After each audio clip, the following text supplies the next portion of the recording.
Saludos, mi nombre es Embro de Encarnación para la clase de Culture and Organization del Dr. Fletcher en la Universidad Kaiser University. En la discusión de la semana 8 tenemos el tema de la responsabilidad del Estado como la norma nacional y el cuidado diferente a la norma internacional. Esto tiene que ver mucho con los derechos humanos. Lo que quiere saber es cuál de ellas es la mejor. Si entramos en discusión de cómo funcionan cada una, los estados tienen sus propias normas con relación a situaciones legales. Y hay un grupo o un consejo de derechos internacionales que se encargan de hacer las normas que son aplicables de forma igual para todos los miembros, los países miembros. Aquellos países que pertenecen a estos grupos organizacionales pues deben atenerse a cumplir con su responsabilidad frente a cualquier situación que ocurra dentro de su país. Muy bien, cuando existen situaciones que tienen que ver con actos ilícitos, obviamente esto funciona de esta manera. El ciudadano de un estado X comete un delito. El hecho de que esa persona haya cometido ese delito lo obliga a responder por los actos cometidos. Ahora bien, ¿quién lo obliga? El que lo obliga es el estado donde la persona es ciudadana. ¿Qué establece el derecho internacional? El derecho internacional va en contra de los estados cuando los estados no hacen uso del poder de su obligación. No hacen el uso del poder que tienen para ejecutar que las leyes se apliquen. Por decir un ejemplo, una persona que comete un acto de terrorismo o comete un acto en contra de la humanidad, como desaparición forzosa, falsos positivos como los que se vieron en Colombia, el Estado tiene toda la obligación de ejercer leyes y ejercer ese poder para castigar a los responsables. Si el Estado no lo hace, obviamente la ley internacional interviene, pero va en contra del Estado, no de los individuos que cometieron el hecho, porque hace responsable al Estado de haber cometido tales hechos. ¿Qué dice la norma? Dice, la responsabilidad del Estado en el derecho internacional público, todo comportamiento por parte de un Estado considerado como parte de un Estado es considerado como ilícito, origina la responsabilidad internacional del Estado. Si un ciudadano comete un delito, tiene la obligación de responder por ello, pero el Estado tiene la responsabilidad de hacerle reclamo por dichos actos, que es básicamente lo que les acabo de decir. Existen principios jurisprudenciales que están basados en la ley. Estos principios atienden a toda violación de un compromiso que implica una obligación para conseguir una reparación. O sea, el hecho de detener al individuo, que el Estado aplique la ley y que se responsabilice por los actos, incluyendo que repare a las víctimas, eso es responsabilidad del Estado. ¿Y quién obliga al Estado? El derecho internacional. Ahora bien, el derecho internacional, especialmente relacionado con los derechos humanos, no tan solo interviene en este tipo de actos, interviene en actos de medio ambiente, interviene en actos de corrupción, interviene en situaciones que tienen que ver con delitos que se vuelven un poco activos en la comunidad, que se vuelven repetitivos, que no suceden una sola vez y que suelen suceder en masa, como parte de lo que les acabo de explicar, que es el terrorismo, como un asesino en serie, como lo que pasa con la violencia de género, aplicación de las normas sanitarias. Ese tipo de situaciones hacen que el Estado tenga cierta responsabilidad sobre los actos que están ocurriendo. ¿Cómo se aplica, o sea, la ley internacional, o sea, cuando sucede un delito? Ellos tienen que determinar cómo sucede el delito. Si viene por acción, o sea, que sea una infracción o por prohibición jurídico internacional, por omisión, que es por no cumplimiento imperativo internacional, directo, que es si existe un cumplimiento directo del Estado de sus obligaciones internacionales, indirecto si un Estado asume la responsabilidad de la violación del derecho internacional cometida por otro Estado. Suele suceder que entre estados se pueden violar ciertas normas. Por decir un ejemplo, un ciudadano de un país comete un delito en otro país. Es responsabilidad del Estado que lo ha recibido como ciudadano, o sea, en donde ha nacido o de donde él, por admitir un documento se vuelve ciudadano, hacerse responsable de cualquier actividad que hace esa persona dentro de su territorio. ¿De qué manera el Estado responde a estas responsabilidades? Tiene que ver mucho con la aplicabilidad de la ley. Cuando un Estado es flojo o diría yo un poco suave en cuanto a la aplicación de la ley, cuando están haciendo las leyes en los comités de la parte judicial, que tiene que ver con Cámara, Senado y dependiendo como los diputados, como se llamen en otros países, cuando ellos hacen estas leyes, tienen que hacerse responsables por las penas que imponen. ¿De qué manera? Si un país determina que su pena máxima para cualquier tipo de delito, por más grave que sea, son 30 años, estamos hablando de que es un Estado que es un poco suave en cuanto a la aplicación de la ley. Quiere decir que si el nivel de violencia, el nivel de delitos, el nivel de inestabilidad social a nivel nacional se descontrola, porque pues la gente no le tiene miedo a la cárcel porque ¿qué son 30 años puedo pagar por un homicidio o por un acto terrorista, porque esa es la máxima. Quiere decir que yo estoy dándole oportunidad a los delincuentes para que ellos cometan el delito sin ningún remordimiento porque saben que el tiempo que van a pagar, el tiempo de reparación, no es tanto. A diferencia de Estados Unidos, que hay muchos delitos que en tipo de comportamiento, por más simple que sea, te dan 100 años. Y 100 años estamos hablando de toda la vida. Entonces ahí es donde el Estado tiene que hacer valer su poder. ¿Qué tanto podemos reprimir el hecho de que pueda suceder algo? Ahora bien, no es tan solo de esa manera que el Estado debe hacerse responsable. También existe la prevención. El Estado es responsable de proveer seguridad, de proveer orientación, de proveer los mecanismos para evitar que suceda como dentro de la educación. Por ejemplo, dentro de las escuelas debemos pues apostar por dar una buena educación, de proveer educación gratis a aquellos que no pueden acceder a ella, para reforzar los valores en estos ciudadanos y evitar que en un futuro se vuelvan delincuentes. Esa manera es la forma más básica y la más experimentada de forma correcta en la que la ley puede ejercer su poder para persuadir de hacer un ciudadano, o sea, más bien de crear un ciudadano que sea útil para la sociedad y que no repercute en sus acciones en las obligaciones del Estado.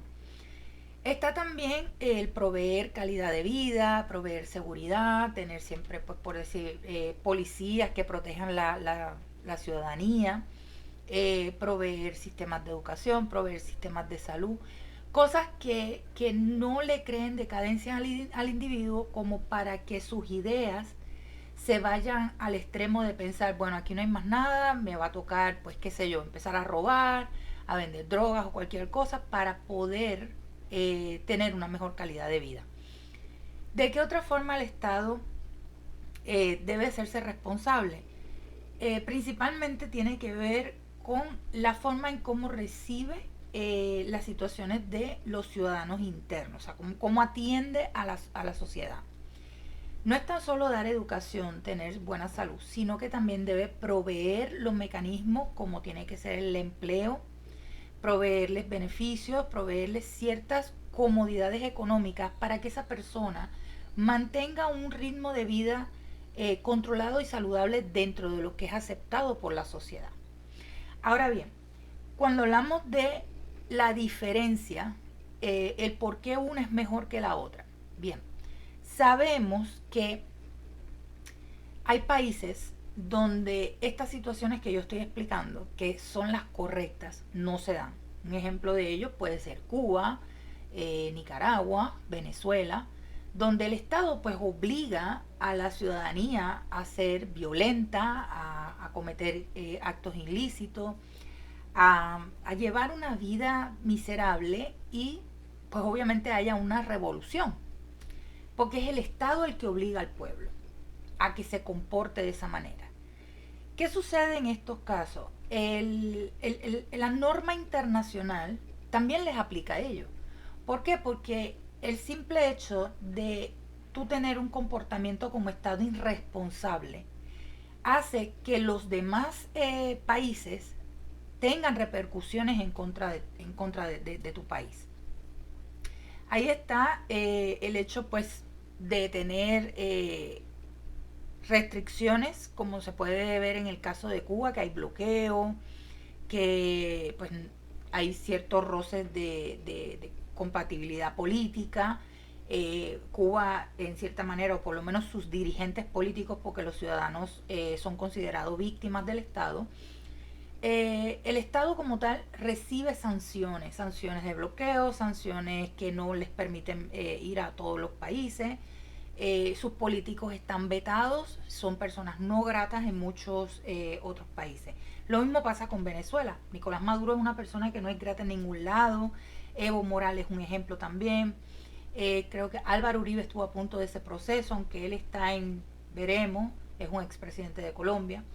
Y así existen una serie de personajes políticos que se han buscado problemas con el resto de países simplemente por no tener la fuerza de hacer justicia dentro de su país y respetar lo que son las normas. Y lo mismo, no tener ni siquiera tener un amor propio por sus propios ciudadanos.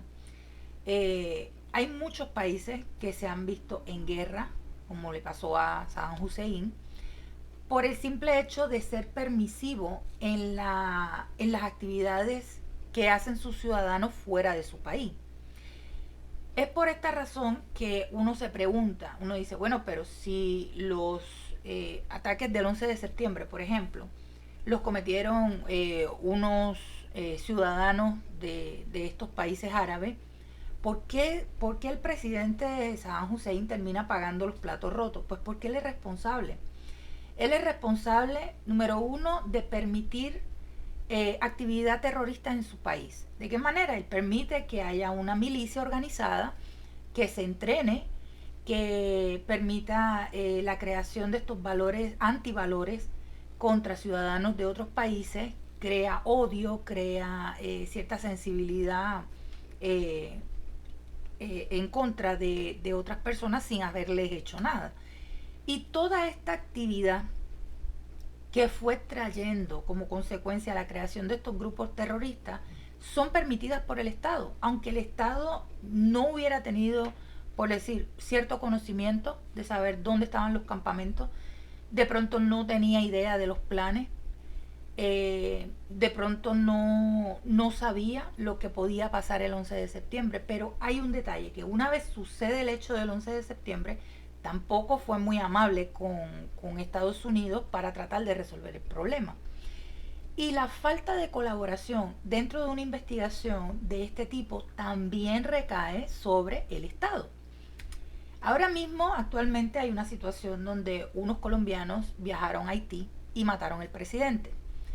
Que es básicamente, vamos a ponerlo, no igual, porque no tiene la misma intensidad de lo del 11 de septiembre, pero sí tiene una similitud en algo. Número uno, que hay un grupo que fue a cometer un delito, y es un delito muy grave, matar a un presidente. La colaboración de Colombia, en este caso, donde ellos pues abiertamente dijeron a la Interpol, miren, le vamos a dar toda la información de estas personas, vamos a dar los videos, la colaboración inclusive de otros países como República Dominicana, que sirvió de transporte terrestre para que estas personas entraran en Haití, y la colaboración de Estados Unidos, porque resulta que muchas reuniones para cometer este acto se hicieron en el estado de Florida. ¿Qué sucede? Existe también una relación con unos participantes que son de ciudadanía venezolana, y sin embargo Venezuela no le interesa participar de esto, ellos se lavan las manos, ellos dicen que eso no es su problema.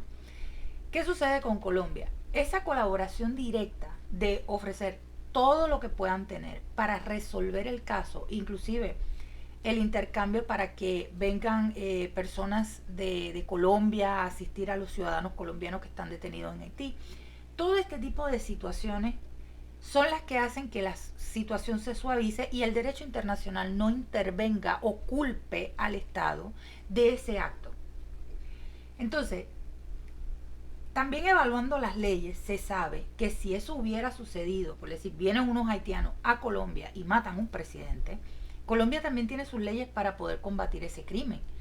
Entonces, ahí es donde tú más o menos puedes evaluar cómo funciona la norma internacional y de qué manera el Estado se ve obligado a cumplir con ciertas obligaciones y responsabilidades.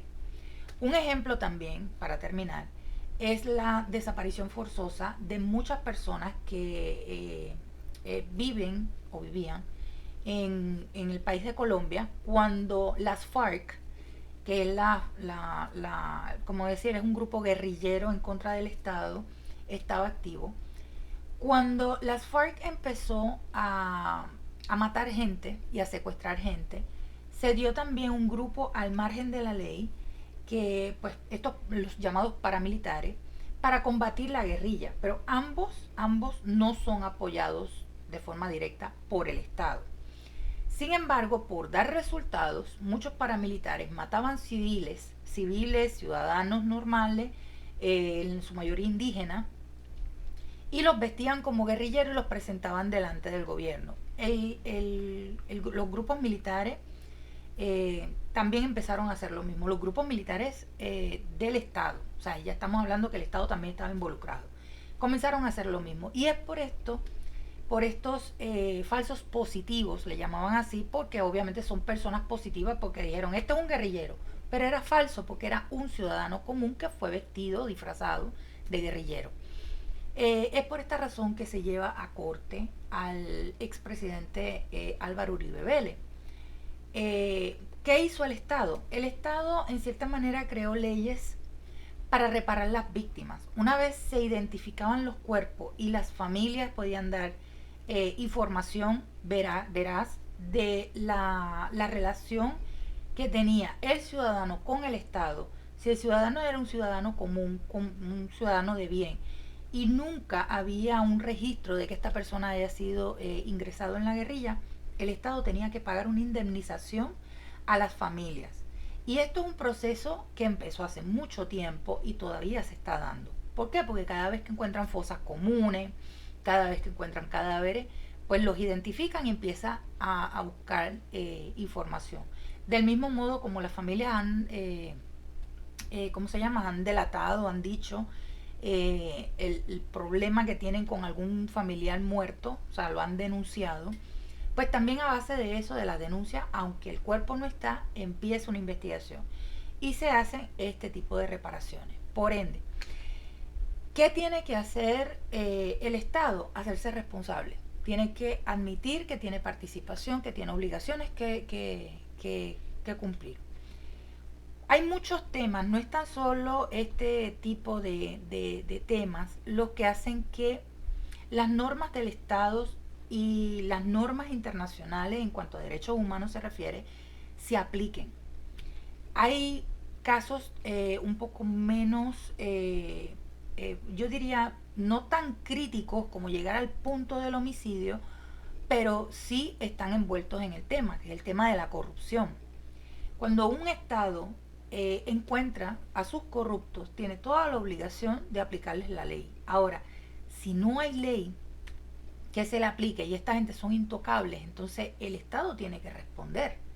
O de lo contrario, por decir, tengan leyes, pero su aplicabilidad no ejerce un peso como para sentar un precedente y evitar que siga sucediendo. La corrupción es un tema muy crítico en muchos países y solamente un país como Singapur ha logrado realmente encontrar la manera de exterminar totalmente la corrupción y lo ha hecho en base a violencia. Pero no podemos juzgar las acciones de Singapur porque ellos prácticamente se hicieron cargo del problema. O sea, ellos eliminaron el cáncer. También existen, por decir, la violencia de género. La violencia de género, bueno, es llamada así, pero cuando una pareja mata a su mujer o a su esposo o a su pareja, o sea, no tienen que estar casados, surgen estas interrogantes sobre cuál es la participación del Estado. El Estado es muy culpable. Muchas personas denuncian que tienen una situación personal ante la policía. Dicen, mira, me están maltratando, especialmente hombres. Hombres denuncian a mujeres porque lo están maltratando. Y cuando llegan a la estación de policía, los policías se ríen. O sea, se burlan de la situación. Eso es una situación grave donde el Estado está siendo irresponsable. ¿Por qué el Estado? Porque el policía representa al Estado. Si el Estado como tal, o sea, el poder administrativo, el poder judicial, no ejerce una presión como despedir a ese policía, destituirlo o lo que sea, esto va a seguir continuando porque no existe un precedente y los demás se siguen burlando. En el caso de las mujeres pasa que por decir que cuando hay denuncias por violencia de género, muchas de ellas ponen la denuncia y eso no trasciende. O sea, llaman a corte, llaman al tipo, le ponen una ley de alejamiento y ahí llegó. El tipo, pues, o sea, la persona que está siendo acusada, pues sabe que la orden de alejamiento es simplemente no te acerques y si te acercas, pues te llevamos preso. Pero si es su última oportunidad, se va a acercar y la va a matar. O sea, no estamos quitando el cáncer del medio, simplemente le estamos diciendo a él que tenga conciencia y no se acerque. Y eso no es posible. Una persona que está psicológicamente mal se va a acercar y la norma no le va a importar. Entonces es ahí donde el Estado se vuelve un poco responsable, cuando no hace nada para detener lo que se está por venir, donde sus leyes no son fuertes, donde no hay aplicabilidad de las normas, y ahí es donde entra el derecho internacional. Ahora bien, la pregunta que me hace el foro es, ¿cuál de las dos es mejor? A juzgar por la forma en la que se dan los hechos, en cómo funcionan estas leyes, obviamente la norma internacional es la mejor, porque no podemos confiar en que el Estado vaya a hacer las cosas bien, porque es obvio, si miramos alrededor de muchos países, las normas no se aplican. Y si se aplican, no tienen efectos positivos en la ciudadanía. Por ende, la ley internacional es la más conveniente a nivel mundial. ¿Por qué? Porque es la que nos da a nosotros las garantías como ciudadanos del mundo, no ciudadanos de un país, del mundo, de que hay una instancia donde si se llega a llevar el caso, porque muchos de estos casos que estoy hablando se han llevado a cortes internacionales, si se lleva el caso, existe un poder que va a obligar al estado donde yo vivo a implantar las normas como van, o por lo menos a endurecerlas, o hacer una revisión de las mismas y cambiarlas. Existe alguien que va por encima, que puede obligar al Estado a que donde yo vivo, de donde yo soy, sea un lugar mejor para vivir. Así que mirando bien, o sea, cómo funcionan las normas en cuestiones de derechos humanos, pues obviamente la ley internacional es la mejor. Bien, doy por terminada mi introducción sobre este tema. Espero que les haya gustado, que hayan aprendido algo. Cualquier cosa, pues aquí estoy. Chao.